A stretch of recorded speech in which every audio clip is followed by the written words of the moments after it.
City leaders say they're getting closer to developing a plan that would reopen the Ritz Cultural Center. Greg, millions of dollars have been earmarked for the project, but the once thriving entertainment center has sat empty for 14 years. Yeah, and Mackenzie, as WLB News 10's Mariah Norman tells us, city leaders still believe it could be a centerpiece to reviving the historic Harlem district.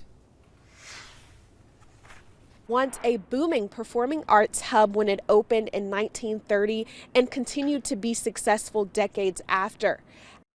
It did have many cycles of closing down and reopening again, but now the city wants to make this building a foundation in developing the Harlem district into the business-minded and performing arts space that it once used to be.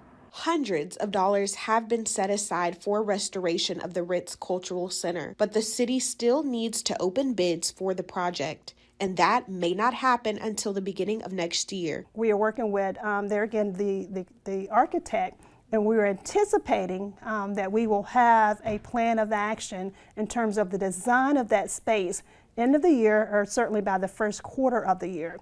Adrian Jenkins owns a photography business in the Harlem district. As a child, he remembers what the area used to look like in the 70s. What I remember seeing was lots of people, lots of businesses here. This place, Jenkins recalls, has little resemblance now, but that plans to change, starting with the Ritz Cultural and Community Center.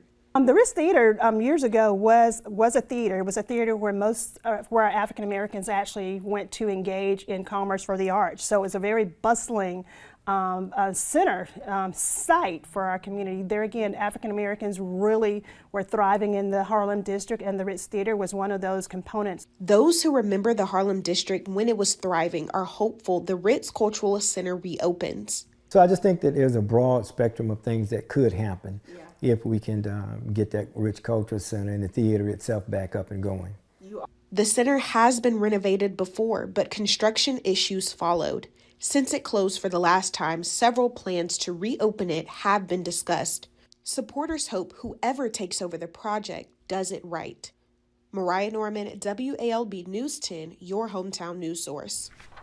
The